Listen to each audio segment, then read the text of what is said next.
What I'm going to demonstrate now is a learning management system. Now, what is a learning management system? A learning management system is a software that resides on the campus server, and then it allows us to do a lot of things. One can actually go set up users, so you can actually define them as learners, as faculty, give them various privileges. You can preview various courses that have been created. You can manage the online sites, you can manage the question banks, the assessment side. You can have authoring of new content, you can have various kind of. For now, let us assume we are learners. I'm a student and I'm going into the learner mode, and here I have a whole lot of courses available to me on SmartTeach. So if I go to the continuing medical education seminars to learn the latest happenings in workshops, conferences, seminars, or if I go to say the career counseling session, or for now let me go to the undergraduate medical curriculum. Okay, I go into my preclinical, the paraclinical courses, clinical courses. If I say I want to go into say anatomy and learn more of the anatomy, and I want to go to gross anatomy, say of the head and neck, and I go to the bones of the head and neck, and I go to the skull bone as a whole and to the interiors of the skull, the insides of the skull. Now I can go into the interiors of the cranial cavity, and if you see, these are the components of that particular lesson. Now I can jump to any part. For example, now let me jump to the petrous part of the temporal bone. So when I actually click on this, it jumps and opens up a classroom for me, and the teacher comes up and starts teaching. The petrous part of the temporal bone forms the posterior wall of the middle cranial fossa. Now in this case, say it is Dr. Balasubramanian, HOD Anatomy of St. John's Medical College, who comes and teaches to me. Now here I get to see what he's teaching, so I can actually enlarge this, I can appreciate. Now this is the petrous part of this triangular area is the petrous part. I can minimize, so I can see the teacher and I can have a look. I can be writing my notes, saving my notes, sharing my notes with other classmates. I can be adding bookmarks. Hey, this is important for me to come back just before the exam, so I'll come back and actually do it now. I can take assessments, multiple choice, short questions that can come from this particular topic. I can communicate, ask questions, I can send feedback. Now the questions go to the teacher in my college, so the teacher has time to actually answer me back. And I can go to various searches, so I can go to Google, PubMed, I can go to other related lectures, glossary, for this lesson. Now while the teacher is teaching the lesson, I can say, I can go forward. So I can go skip segments, or if I haven't understood something, I can always go back, relearn something again and again. Or I could have jumped to any part of the lesson. So if I want the teacher to actually teach me about middle cranial fossa, I click there and the teacher starts teaching me that. By and large is formed by.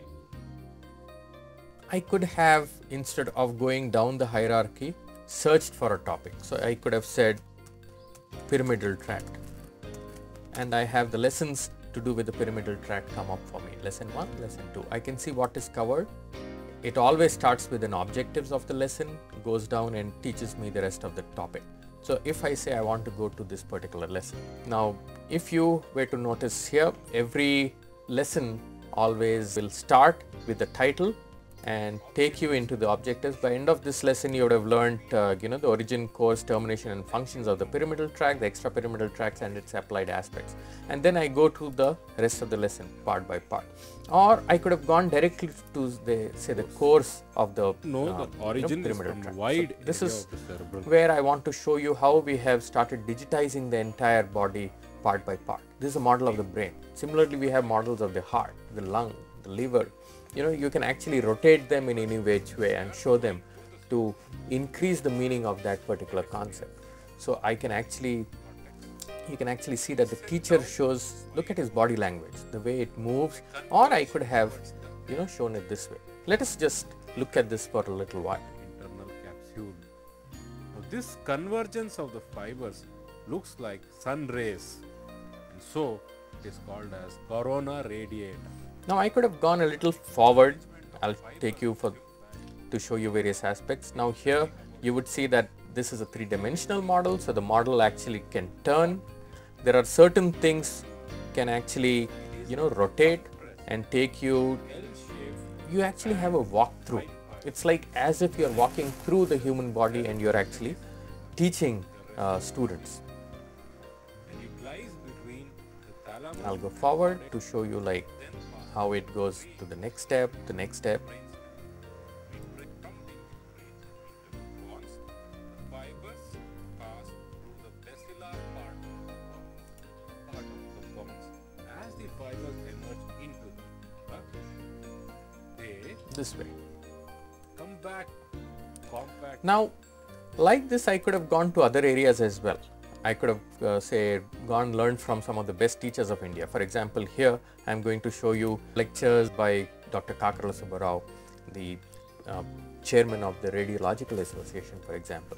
Now, this is his lifetime teaching available to every student, whether the student is in the south of India or the north, or maybe even out of India. Maybe he is studying medicine in China, but the teachers, the best teachers, are available to that particular student. So if I say I want to go and learn a particular topic like say emergency in rural areas, it again constructs the lesson and the teacher comes up and teaches. Taking the subject of emergencies in rural areas. The importance of the subject is 70 to 75% of the population live in rural areas. Apart from that, in rural areas there is no high-tech radiology. And then for emergencies, they can't rush to a nearby city hospital because of the... Now I'll be going ahead to show you, for example, this patient. This 58-year-old farmer comes with fever. Nearby community center, area hospital, he goes. And then what are the investigations? Apart from the laboratory investigations, a PA usage is taken. Then what is the interpretation? Because the interpretation is important rather than just taking a radiograph. And you get patchy infiltrates.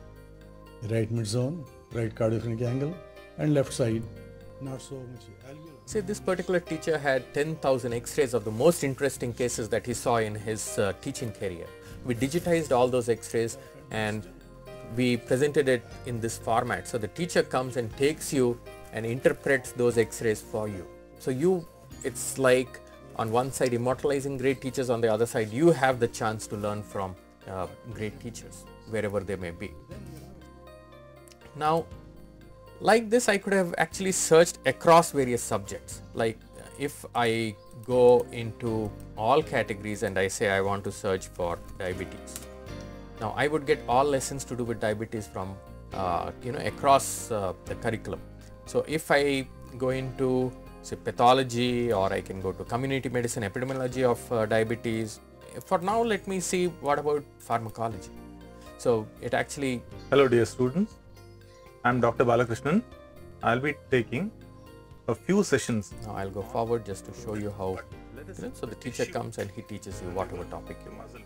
The fact that is supposed to this. Now from here, let me go to another category and show you continuing medical education seminars. Now this, for example, is continuing medical education for general practitioners. Or, you can go into, say, topics related to the latest happenings in fetal medicine, or the annual CME programs, 2007 update, 8 update, 2009 update, or the latest, current updates in that topic.